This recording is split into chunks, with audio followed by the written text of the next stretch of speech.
Good morning. Thank you for joining us. Happy Friday. We appreciate everybody taking their time out of a Friday of all days to come join us. We are super excited. For those of you that have been around us for a little while, it's been a little bit since we've been able to talk about real debt and helping people get out of debt. And this partnership has been a long time coming. We've been working on this since I think like late last year, if I'm not mistaken, but well worth it. CGA, Care Guide Advocates, has been an amazing partner in getting through all of this with us. It's been awesome to meet them and work with them. And I'm super excited for all the things we're going to be doing to be able to help people get out of debt, specifically with regards to medical debt.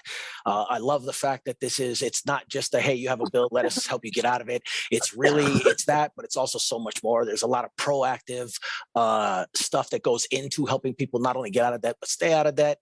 So we have a real high hope for how this relationship is going to go and how many people we're going to be able to help. So thank you so much. We have Bill Richmond, Anna Marshall, and Cole Langford, all from Care Guide Advocates, here to talk to us. So I guess, Bill, I'll turn over to you and your team. We really appreciate you folks being here, man. We're super excited to have you. Absolutely. So honored to be doing this and be launching and helping so many folks. And we're very excited to align our missions, and particularly around medical bills, which, as we all know, are quite the tie around the neck of so many Americans. So I'm going to go through all of this. I'm happy to answer questions at the beginning or at the end, whatever y'all would like. We're going to, just as a little bit of a roadmap, I'll introduce some of my team so you know the names and faces and their particular roles. And then we'll go through during the presentation itself more about the service, the main part of the debt relief service related to medical care. And then I'm going to go through a little bit more of the back end process, the parts that I particularly think will be useful as you have customers who ask, well, okay, well, tell me, how do I get going? So I haven't covered every topic in detail, but for things that we want to go through, we can always talk about the ones that may not be in the presentation or that kind of thing. So let's go ahead and keep moving on. James, I'm going to let you add people as they pop in, so I'll leave those alone.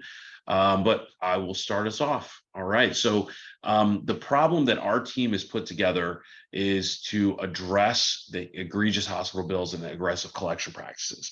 That is a succinct way to be able to talk about the fact that medical debt is outrageous. And for folks who don't know how to even deal with the healthcare system on the front end from service, it becomes even more of a morass on how to read bills, understand whether they're being overcharged, much less even deal with it. And even those who do understand bills, it can be very hard to actually work through the system to get it done. And even those who do find themselves still with an outrageous amount of dollars that are owed. So the team that we've put together to deal with this problem, I'm going to introduce first Anna Marshall. Anna is our Senior Director of Operations. She's been in advocacy for a number of years, including both on the commercial and the tribal side, and has seen pretty much everything you can imagine from the operational side related to delivering advocacy services. Savannah is also with us today, Savannah McGuire. She is one of our advocacy leads, also done both tribal and commercial advocacy. So a data-driven person who looks at large claim files to be able to fight hospital bills, medical bills, et cetera. And Cole Langford, who's one of our sales directors and co-founders, who's helped make some amazing strides in getting our products out and our services out to the market. So you can always email any of them, ask questions, whatnot, but hopefully we will get a lot of information on the learning curve across y'all today. So let me move on a little bit more. We really think that delivering the benefit is helping those who don't know the system to get out of the system. And the way we do that with the medical debt is being able to analyze those bills and do them in a way that helps to eliminate that debt and give folks a brighter future. We focus only on the medical side. So there's a larger set of debt that goes into most people's lives when they get into a situation like this, but our focus is on the medical side at Care Guide Advocates. So a little bit about our mission. Why do I think this matters? our goal to help millions save billions is something that's going to be critical in explaining to folks why you have partnered with Care Guide Advocates and why MPowering has chosen Care Guide Advocates as the partner vendor to help with medical debt. And the way we are differentiated from so many other companies that might try to typically approach medical debt is because we've built over the course of nearly a decade an incredible set of technological tools around price transparency, what really needs to be paid, as well as financial assistance. Community hospitals and facilities that can have dollars that need to be applied to medical bills or to help eliminate those medical bills. And beyond that, even further, having curriculum trained advocates who go out and fight those bills on a line by line basis in order to get them further and further down, if not completely eliminated. And the way we do it is not through apps or logins. We do it through actual advocates who get on the phone, help folks through this process, and actually fill the forms out for them, get those calls made to the collection centers and the billing departments and whatnot. So they have a real partner and someone who's watching out for them. The last thing someone in extreme amounts of debt needs is to have to spend 4 hours on hold trying to get through to a medical billing department. And that's where we come in to help.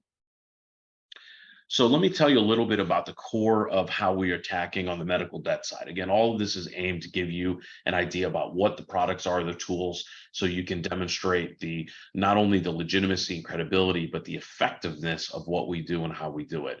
There are more than 100 million Americans who qualify for reduced or even free health care. It says 4,000 hospitals, but we've actually crossed over to the 5,000 hospital Rubicon for our system. This blue map here, this family size 1, 2, 3, 4, 5, this indicates the federal poverty level at its most basic stage and when folks are able to qualify in most states. Now, there are other states, particularly blue states, where these numbers are even higher, and the type of folks who are able to qualify for just eliminating the bill. Don't have to fight it, don't have to go do the medical review. You simply get it eliminated because they qualified for financial assistance. We've mapped all of those financial assistance programs at all of those hospitals in our hospital bill eraser program, which means that our advocates have it at their fingertips to get it done. No filling out forms in a hard way. We are doing it for them fast, easy, and quick. One of the ways that we've done that is by leveraging the ACA and the IRS 501R requirement for nonprofit hospitals. We're not asking the hospitals to pay, we're asking the hospitals to honor their nonprofit obligations. The system is quite broken, as we know, and we are the ones that help guide people through it. Our proprietary charity map through the hospital bill eraser is where we know where these facilities are near folks. And that's important for two reasons, not just the medical debt that we're helping people with, but the fact that they're going to get during the time of their participation in the debt relief program, they're also going to get forward help from hospital bill eraser if they have new medical care that comes up and they need to be directed to a place that can get them free or reduced care. When we qualify someone for financial assistance, we keep that going so that they continue to have that free or reduced care going forward. So this isn't just about cleaning up the existing mess, it's about preventing future messes from coming around through overcharges, outrageous hospital bills at private facilities, etc. Any questions so far? Now, you cover the entire United States? We do cover the entire United States, yes. Okay. Obviously, some folks live a few hours from a nearest facility. Some people live within 2 minutes of 10 facilities, but yes, all 50 states. And Bill, quick question for you. So based on, and you may get into this, but I know what over the last couple of years under the Fair Credit Reporting Act and all those things that, the medical isn't going to be affected on their credit report as it has previously when it comes to things like this. Is that still going to impact them? How does that work? So what we are doing when we are getting these resolved is so that they are non-credit impact. So while we, certainly like any empowering debt, we can't do anything if they've already gotten a problem on their credit report. We're not a credit counseling facility, but when our resolutions are coming through, we're doing that to where, for example, when financial assistance is applied, that's not a credit hit. When we're negotiating bills that were wrongly charged, that's not a credit hit. So all of those tools that we leverage are geared to not essentially put them 2 steps back on the credit side. And that's something that we're, able to avoid in almost every single case. Oh, that's awesome. Beautiful. Yeah. So one of the ways, this is kind of a little bit more explanation or a little bit more detail. When I say we have the forms, I mean we have the forms. We pull them up immediately, get them ready, get the information from the folks. That means less calls with us, more time focused on family and work and getting themselves out of debt and those types of ways while we go attack what's already there. So we give them that step-by-step guidance through the process. And anytime they have these advocates who are assigned to their case who will help walk them through it, get it worked out and make it done. These are a couple examples. The facts are all true. I don't know if there's the exclamation points necessarily on surviving the heart attack, but the numbers are real. The numbers are actually perhaps the best and saddest part about what we do. In January, we had a couple who had a cancer bill of $690,000 that we got. They were in debt, didn't know what to do, needed more care, and we got that entire bill eliminated through the financial assistance qualification program. And it's sad that it had to get to that point, but we're the ones who were there to help them navigate it. A couple of examples that I like to use is, most folks are not completing their own taxes. They're getting some type of guidance to get that done, to navigate them through the statutory issues, and navigate them through the world of documents and information and the right way to approach it. Most people are not fixing their own cars. Most people are not fixing their own computers. There are a few who are doing some of those things, right? My dad's probably doing all of those things, maybe not correctly, but he's doing them. And that's where, when you see a lot of Americans, very few of them are going, if there's one system I know, it's the healthcare system. Well, they wouldn't be calling in the first place if they had that issue. So having that navigator to be able to take them through, that advocate alongside, is how we're able to deliver these savings so consistently and reduce this debt. So one other part I want to tell you a little bit about the history of Care Guide Advocates, because people might ask about this. Well, what is this vendor? What does it mean? So the Care Guide Advocates is the product of 2 different lines of business. One, price transparency from a health data analytics company founded by our co-founder, Dr. Bill Hennessy, and a team of amazing advocates who have come from the health insurance space and who literally spend every single day just fighting to reduce medical debt and claims amounts. That is a team that I worked with in my background as a healthcare attorney and then as a healthcare executive. And so we put those 2 things together, all the tools in the hands of the advocates to help those who need the help the most. So we've taken that kind of unique approach. I don't think there are any other advocacy companies headed by a doctor and a lawyer, but certainly not one that has 2 bills as co-founders. As Dr. Bill likes to say, it's 2 bills that like to fight bills. And that is very true. I got to tell you, that's as cheesy as I'll get out, but it is so very, very, very true. So that's help. It's a helpful way to be able to let people know why this is unique and why MPowering is really delivering to the market a unique partnership to help fight medical debt. So now I'm going to get into a little bit more on some of the details and other things that we've gone through. Y'all may have seen some of these collateral already. The one on the left is a 1-pager. Certainly open to tweaks or other things like that, but kind of outlines the 2 tools that we're using, talks about the issues that we're doing, talks about the problem that is facing so many Americans when they come out of the hospital, right? It's one thing to deal with care. It's another thing to have to deal with the bill. These are a few examples you can find on our LinkedIn page of important stats. I'm not giving you these because you need to use these particularly, but because the amount of information out there about medical debt is so big. So if you're using a stat from a year ago, don't. Get one from 6 months ago, get one from 6 days ago. It's all very, very easy to find because the problem is so big, and that can really help to convey the size and scope of the problem for folks as they're moving forward. So those examples are available to y'all and will help provide more material as we go forward and find what really resonates in the market. All right.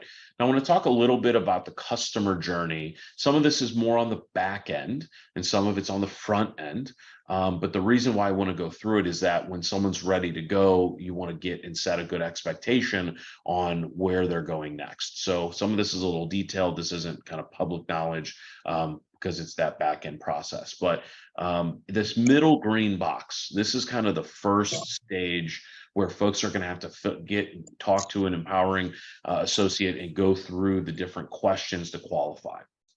We'll talk about what those specific kind of no-go and okay, we can still work on it type of things are and on the next slide. But that initial empowering person is going to do initial information gathering, qualify them, get the contract signed directly between CGA and the member, billing authorization, and then we'll do an automatic schedule link that will get a scheduling link between CGA's intake team and the individual member. And then we have a back-end system that Nathan and Anna have been working furiously on to be able to send that information over. Just a little shout out on Nathan. There's not a week that goes by that I don't think, will James kill me if I try to steal Nathan away from him? But thank you, Nathan, for being amazing. James, I will not do that to you. Do not worry. Yeah, I appreciate that, please. It's Invaluable the resource. highest form of flattery is someone says they're going to steal your people. Yes. But we will not. But then on the pink side on the right, just because of my screen, that's where I'm pointing, even though it's clearly not the way it works for you guys.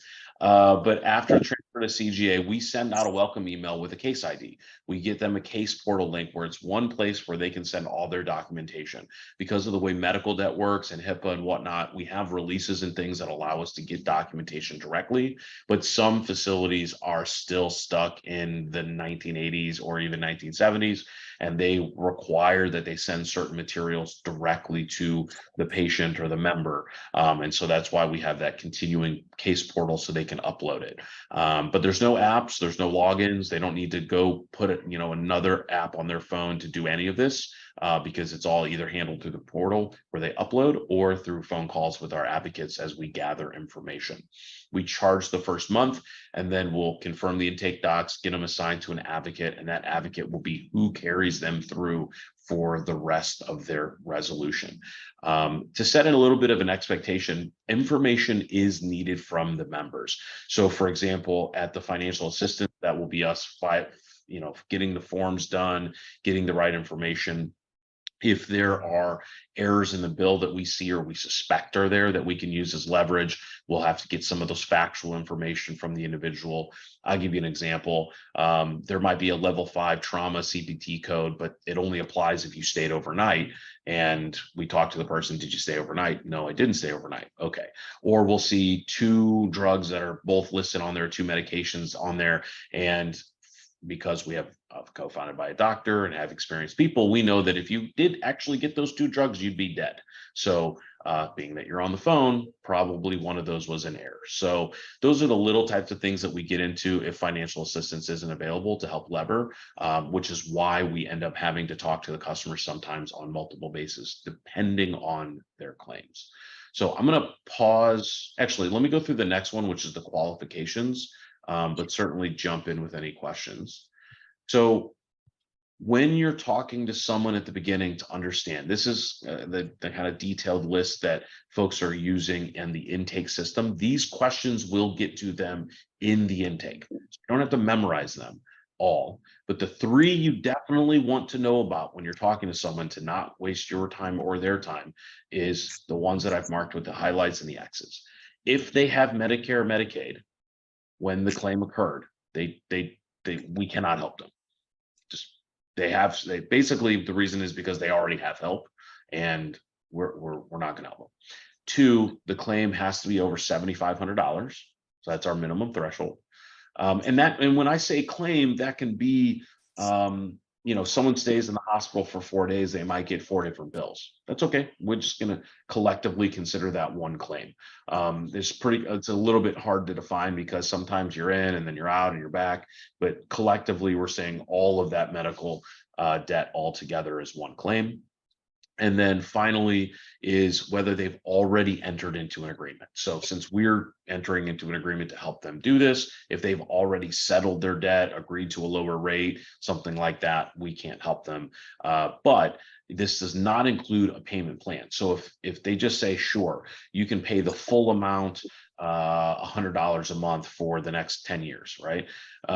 That's okay as long as they haven't compromised the amount of the debt or otherwise entered into a debt resolution agreement. So there's a little bit more detail there that the intake team has, but the reason why those three are important is because you don't want to have to transfer someone over or get into those details if it really is going to be a no-go right from the beginning. Bill, I got a question real quick. Yeah, If you don't mind. What about if they're past the collection stage, but not at the payment stage? Like if it's in some kind of like legal action, they've got some kind of a court case pending type deal, but they don't have a garnishment, they don't have a payment allocation or anything like that. But like, can you help those people, or do they have to be pre-court? Like, so we haven't solidified whether we're gonna. Let me put it this way: you should send them through anyways, because we're gonna at least try and help them. In a prior world when y'all had the legal team and et cetera, that was a little bit of a different world. There are opportunities where we still can help. We're not their attorneys, so we're not doing it in that way. But there are ways to be able to essentially settle outside of court and get it resolved. Even if they are that far, we might just have to make a call in the future, but we're trying to keep the net as expansive as possible. So we're going to take those in for right now. okay. And if that changes, we'll change the intake questions to make that an eliminated part. Okay. Now, does it vary between private hospitals and government run, like the county hospitals or a government hospital?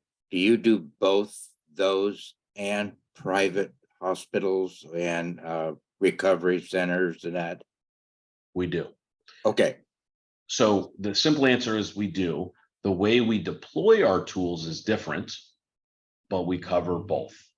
Okay. If I could piggyback on that question, you talked about 5,000 hospitals that you're now working with. Was the slide said 4 and now it's 5,000. Can you only help if people happen to have had an experience in one of those 5,000 facilities, or is it anywhere and there's just something special about those 5,000? So the 5,000 are the community hospitals that have statutorily required financial assistance programs, and that is the first step we deploy. It is not the last step. So if there are folks outside of those 5,000, so for example, we have 19,000 outpatient facilities mapped in our system as well, and we can help at those other facilities. Sometimes we can help more, sometimes we can help less. It just depends on what tools we can use. But we deploy our services to both of those. But the first step and where we're most helpful is on that hospitalization side. That's also why in our full advocacy service, we are directing people to hospitals that have financial assistance, because then they just don't get a bill at all. I have one other question. Yes, sir. Do you cover and help veterans, because they're in a nightmare situation right now with all their problems that have popped up? Can you also assist veterans, even in the veteran system, or those that have not entered the veteran system that they qualify for but had gone to somewhere else? Do you help the veterans at all? So we don't work with the VA specifically, but we do help veterans, and there are programs available for veterans that are an additional tool. What we have seen is that our systems will help these individuals even when they are, regardless of their status as a veteran or not. But unfortunately, veterans do have a disproportionate number of these types of issues and the financial inability. So we do help on that particular situation. We are not a VA navigation consultant, so we wouldn't be able to help on that part. Okay, thank you. Yes, sir. All right. Well, let me jump ahead to our next one. So in that process, this email on the left here, Stan Marshall, that is a certain four-legged friend of Anna's. So Stan is here receiving this confirmation email. So this is what the customer can expect to get them calendared. And then this email on the right Yep, email on the right. Also Stan's email about welcoming in the case ID number and a little bit explanation of what we're looking to get from them. The reality is that most facilities are not giving itemized bills. Vast majority of people we're talking to, they don't have an itemized bill. Why? Because you can really see the problems in the bills when they're itemized. So that's usually the first thing that we kind of know is we have to go out and get. So we go work on that. And then you notice at the third one, all bills received. So these are all those different parts. If you've been fortunate enough to not be in kind of a major healthcare situation, you wouldn't realize that oftentimes you're getting bills from many, many different places. And so we're going to go attack all of those, whether it's the hospital or private facilities or individuals.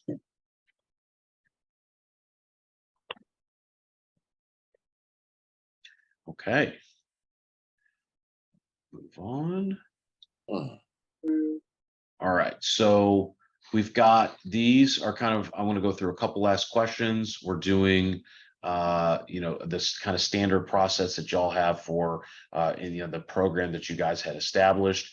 I don't recall, James, if we had set on doing both the 24 and 36. I think that's what we had originally said, was they basically could choose 24 or 36. If I had to pick one, I'd say 24, but of course we can go with 36, obviously. We are currently doing the billing, so they're going to see, we'll give you some more information about what's going to show up on their statement regarding CGA. Cole helps to do that on the processing side, but eventually in the near term, the billing will switch to MPowering, so they'll see it on that front.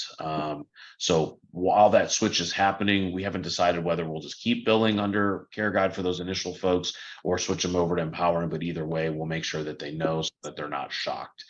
The amount won't change, but the name on the card might change, or on the statement. Let me talk about these frequently asked questions.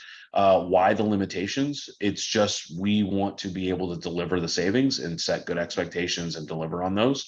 That's why we have those limitations. They come from what the IRS statute requires for our financial assistance, what we've seen in our experience. And so we would love to help everyone, but we don't want to overpromise and underdeliver, hence why we have those limitations. I've talked about how involved the customer is. We might have to ask them some questions about their actual care. We almost always have to ask them for documentation or HIPAA releases and that kind of thing.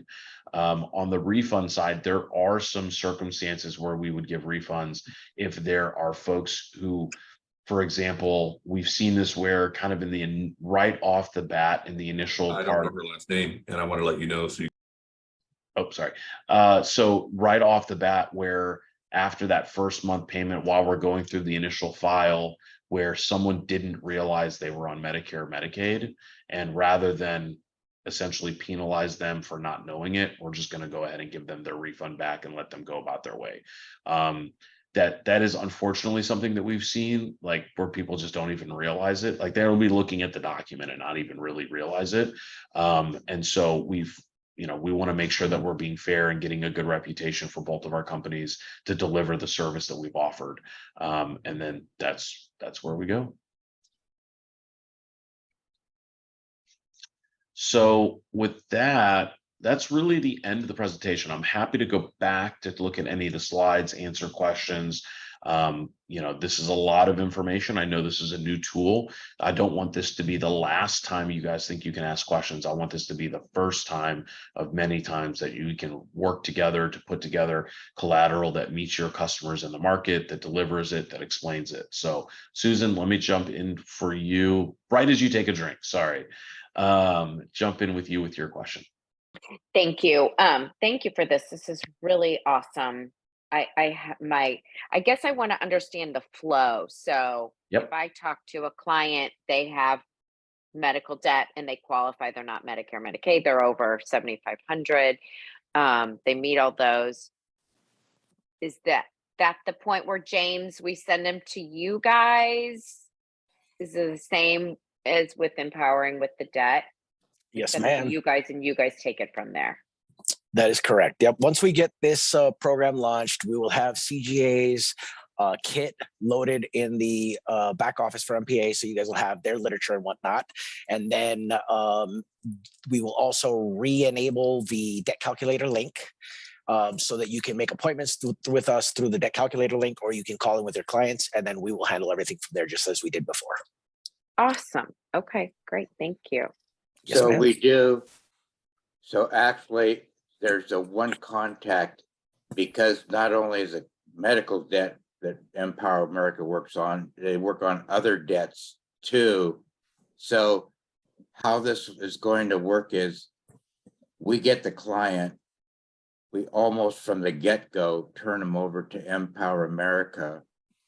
And from there, they will take care of the links to this system for the medical and enabled and or other parts of their whole total debt. So it's a first contact. Once we turn them over to Empower America, we're out of it. It's all taken care of from that point on. Is that correct?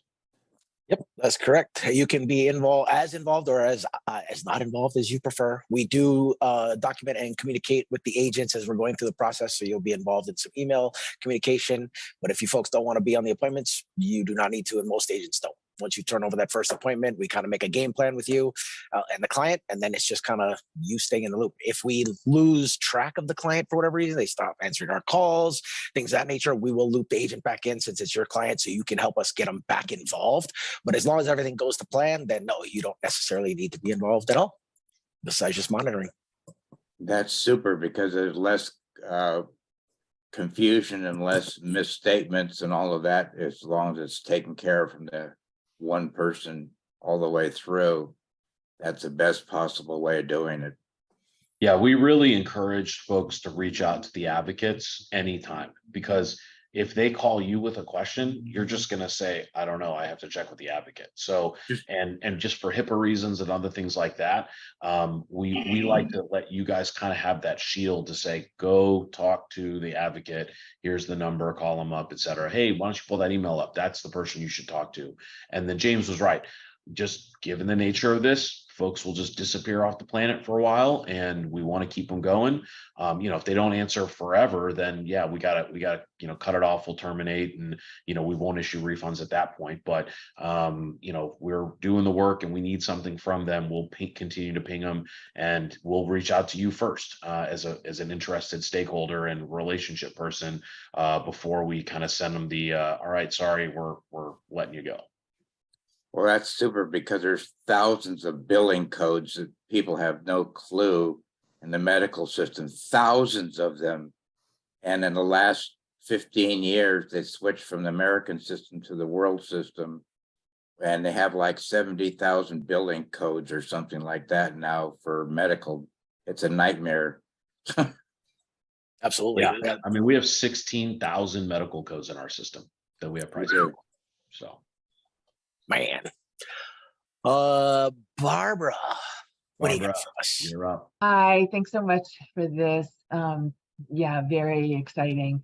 I came in a little late, and so you might have touched on this. A couple things. So when is it launching? And then also just some thoughts on prospecting for it. Is it, I saw there are some materials that we'll have access to. Is it the kind of thing that you might want to blanket be emailing your clients about, not knowing if they, have an issue or might know somebody that does? Or would you say this is more about a targeted approach? Of course, we've got clients who we know had hospital experiences. We can go very personally. But I mean, is this something that could be promoted more broadly? And do you have recommendations? So what I would say is that it is a candidate for more broad based emails to customers, because at the end of the day, it's such a simple thing, right? If you ask someone, hey, do you need health insurance? That's kind of a hard question, right? But if you ask someone, do you know someone with medical debt that doesn't know what to do about it? Like, that's a pretty specific question. In fact, that's the number one thing anyone thinks that we do when we talk about it. We actually have a whole forward-looking protection thing that we sell, right, as well. And where James and I are working to launch that so that y'all can have that going forward, or for people who don't and recognize the problem and want to protect themselves going forward. But I think it is a good opportunity for that, and then getting them to you so that you can refer them in and get them to MPowering, and eventually, that gets the care guide. I think it is, but I'll defer to you guys on your sales processes. And I think it's going to be a little iterative. I think you'll go out into the market and realize, like, hey, there's a little bit more tweaks on this or a little bit more tweaks on that. And we're happy to, collaborate on putting more materials together to help get that value proposition.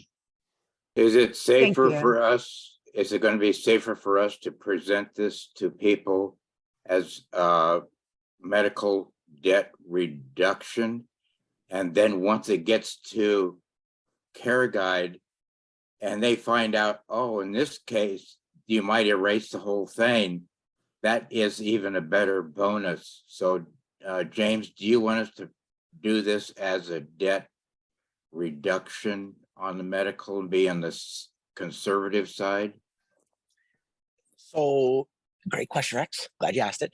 The way the enrollment's going to work is it's going to work very similar to LPG or our invalidation program in the past in terms of enrollment. So whatever their gross debt is, their enrollment cost or the fee, the advocacy fee, is going to be 50% of that. And then it's going to be divided by whatever term. So if they're going for 24 months, it'd be 50% of the debt, and then divided by the 24 months is roughly what they're going to pay.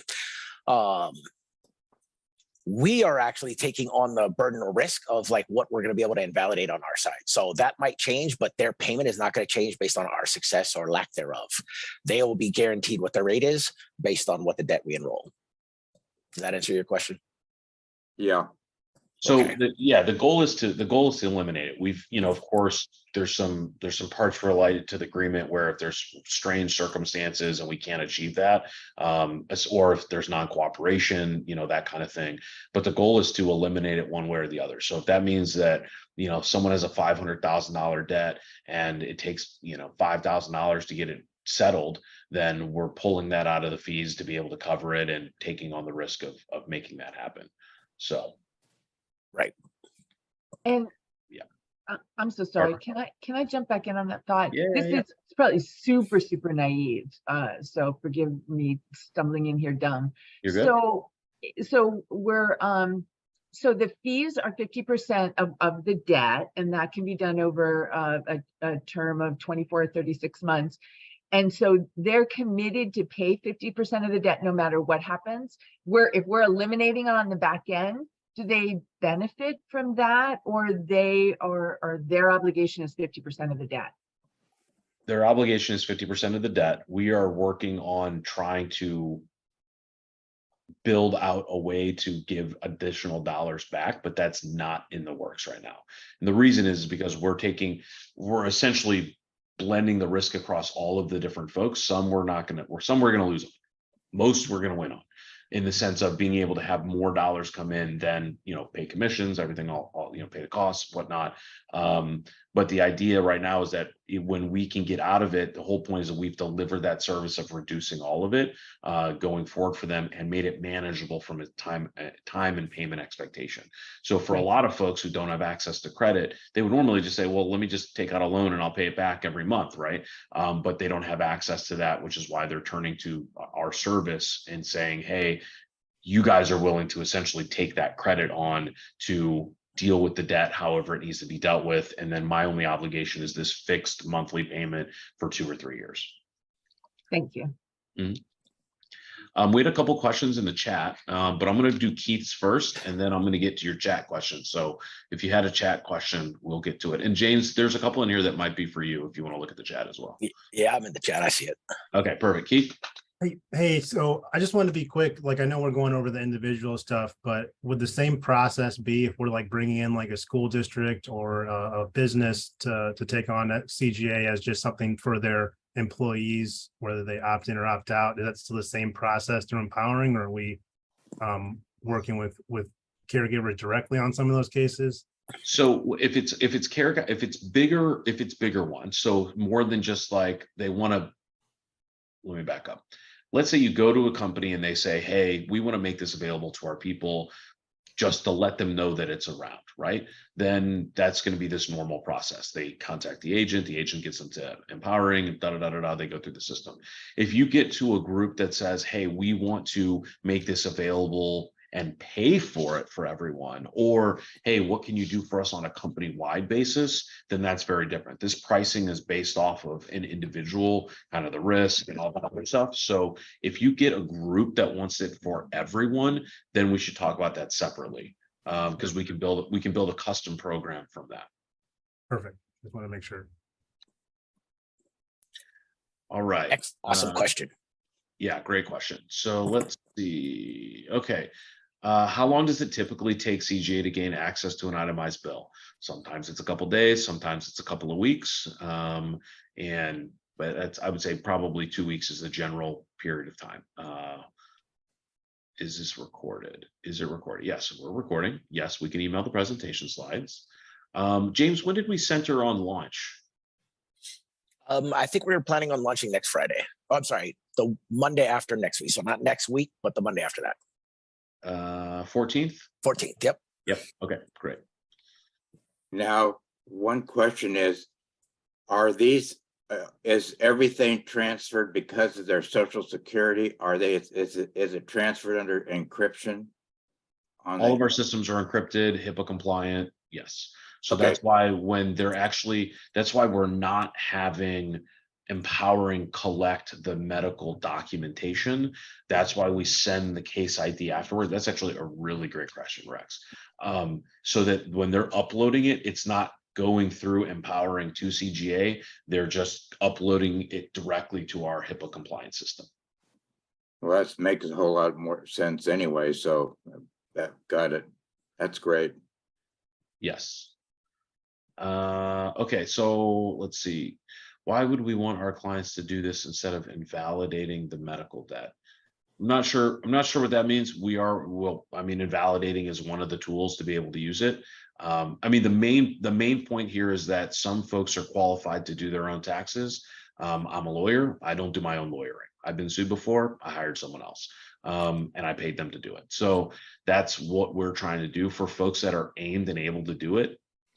I mean, honestly, if in 5 years from now, everyone's so empowered that they don't need these services, we'll all be better off as a country, and I'll go sell Mary Kay. So that'll be fine. But yeah, James, you need a little foundation. Yeah.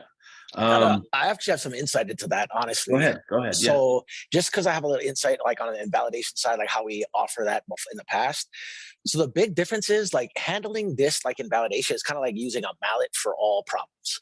Right. The awesome thing about CGA is they can look at the codes, they can look at the way they're billed, they can look at the specifics of the way the medical industry caused the debt to occur in the attempt to eliminate, which is why one of the things that he said, I'm not sure you were in here yet, Dan, but one of the things that Bill said early on in the presentation is all of their solutions are non-credit impacting solutions.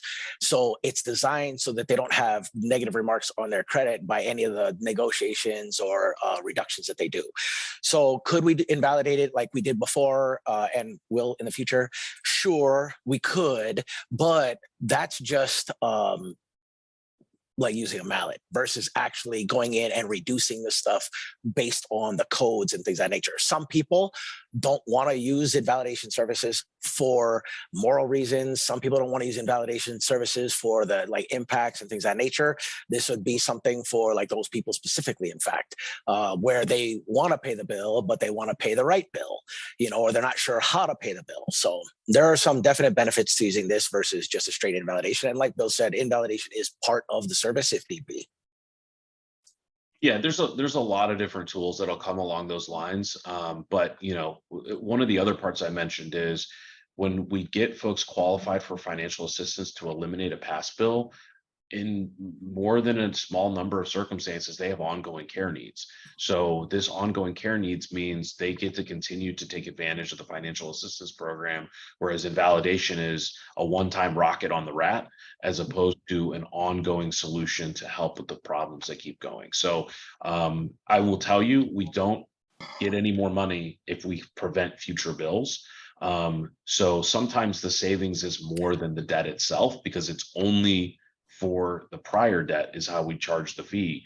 So like, for example, that cancer example I gave earlier, because they qualify for financial assistance, they just didn't get bills for the next few months. Then they had to re-up or they left the facility. I can't remember in that example. But that's another added benefit. We don't really talk about that too much because it's very case by case.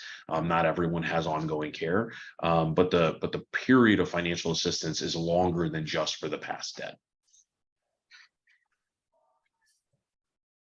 Awesome. If there's a medical incident when the person is out of the country, is that an issue that and then they come back to the United States for further follow-up? Is there an issue on that? We can't do anything unless it's Puerto Rico, we can't do anything outside of the country to help with the medical debt there, but also they're not in that country anymore. So America first. But when they're inside the United States, it doesn't matter if they got injured somewhere else and then they need care now, that doesn't matter. Okay. Like we are not like, you might be thinking of something along the lines of like restrictions on pre-existing conditions, or, where, workers' comp, like where you got injured, or like what state will cover or something. Like, we don't do any of that. We're just attacking the bills themselves. So we're very agnostic on that front.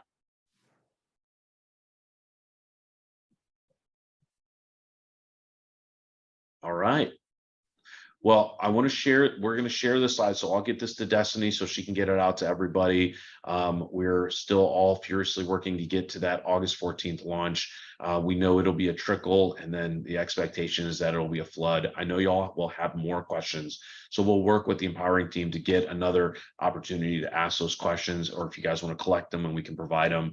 We're going to keep these collected questions so that there's an ongoing FAQ. That way, when you guys have new team members, we'll collaborate and make sure the Empowering backend team and CGA are working on that front. But we're really, really, really excited to be able to do that. I don't know I just saw Barbara's question, and I think someone else asked as well about commission. I'm not sure what the commission is. I think that's an Empowering structure question. So. Yes. Okay.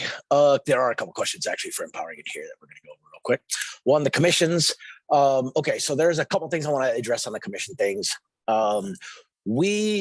Through everything we've gone through recently, we are going to be coming out with a couple new things. One, we need some new agent agreements. We need some new IMO agreements and things of that nature, but we're going to work on better transparency. And that includes rolling out an addendum that shows what all the commissions are for all the different products we offer, which is not something that is currently offered. It's tough for us to talk about commissions in these meetings because we have different IMOs that have different agreements and things of that nature, but we will make sure that the information is made available to you folks directly so you do know what you're getting paid. What I can tell you is it operates similarly to our previous invalidation programs in terms of what we charge and things of that nature, and it's going to be compensated pretty similarly as well. So it should be relatively close, but we will get the specifics out to you folks here shortly. That is something that we're working on, which is also why we're not launching right now. So this has actually been recorded and it'll be set onto YouTube like the other one was? Yes, so this has been recorded. When we upload the kit to the back office, this will be on YouTube for agents. This will be in the CGA kit in our back office, as will the slides. And we'll email links to that stuff as well to anybody that was registered or has showed up for the presentation. So there should be several ways for you folks to get access to the slides and to the video. Yes, sir. And then all the brochures and files, are they going to be in the links back office, or they will be in the MPA back office? And for those that don't access it, we will have a drive that we could share with you until we have another solution, which should be in about a month. Okay. One of the questions that we got is if like I think Ingrid said, I'm primarily an ERC rep with AF, don't have access to like the AF MPA back office and all those things. We can still help you. We can still help your clients, and we will get you all the documentation. Destiny has put together a drive with all of it in a zip file. So for those of you that don't have access to the MPA back office, No problem. We'll share the drive with you so you have access to the kit information for this. And then here towards the end of August, we'll be rolling out a new site, new back office for everybody to have access to. So we'll have that problem solved here shortly. But between now and then, we'll get you access independently.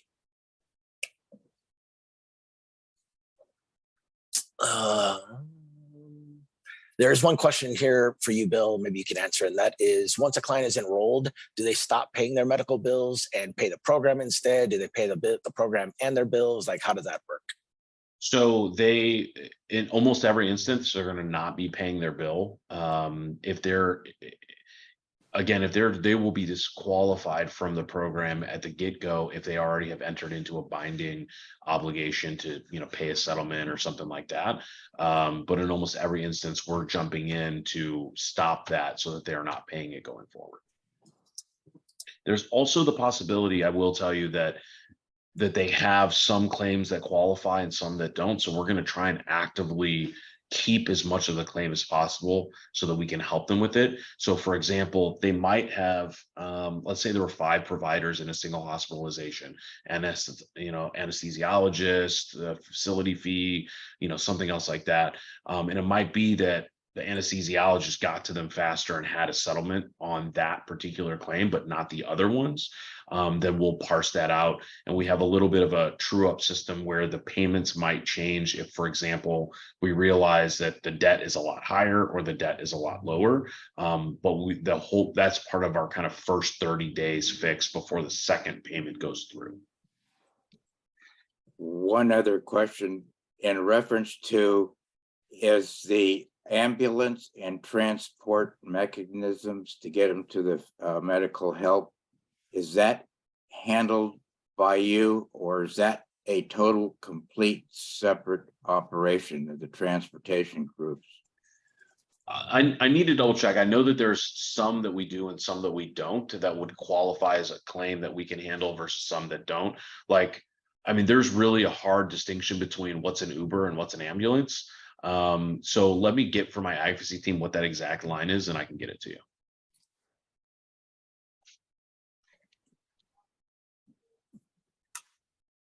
Awesome. I think that's all the questions in the chat, unless I missed any. Any other questions in the chat or any questions in general that have not been answered?